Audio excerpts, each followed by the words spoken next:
بارشیں برس رہی تھیں، لیکن اس بار پانی کے ساتھ کچھ اور بھی بہہ گیا۔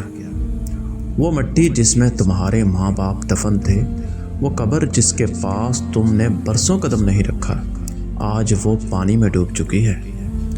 کبھی ماں کی گود میں بارش سے بچ کر چھپتے تھے، یاد ہے نا تمہیں؟ جب ماں اپنا دوپٹہ بھیگنے کے لیے دیتی تھی اور تمہیں خشک رکھتی تھی۔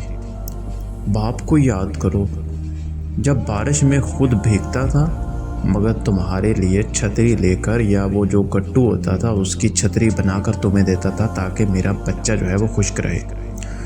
آج انہی ماں باپ کی قبریں تنہا بے سہارا بارش میں بکھرتی مٹی کے نیچے روتی ہیں، نہ کوئی آنکھ اشک بار ہو اور نہ کوئی ہاتھ دعا کے لیے اٹھانے والا جاتا ہے۔ ہم اتنے مصروف ہو گئے ہیں کہ اپنے رشتہ داروں کی قبروں پر بھی نہیں جاتے۔ ہم ان رشتوں کی قبروں کو بچا نہ سکے جنہوں نے ہماری زندگی کے ہر لمحے ہمارے لیے سنوارے۔ یہ بارشیں صرف مٹی نہیں بہا رہی، یہ ہماری غفلت، بے حسی اور بھولے ہوئے رشتوں کا ماتم کر رہی ہے، جن کے لیے ہم دعائیں بھی نہیں کرتے۔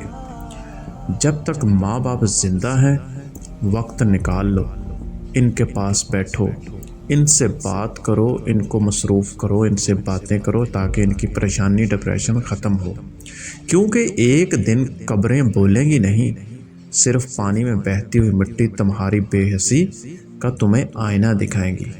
تو اپنے والدین کی قدر دنیا میں ہی کر لیں، بعد میں پچھتانے کا کوئی فائدہ نہیں ہے۔ اور جن کے والدین اس دنیا میں نہیں ہیں، اللہ سے دعا ہے کہ اللہ تعالیٰ سب کے والدین کی مغفرت فرما کر جنت الفردوس میں اعلیٰ مقام عطا فرمائے۔ آمین ضرور کہیے گا کمنٹ سیکشن میں۔ السلام علیکم ورحمۃ اللہ وبرکاتہ۔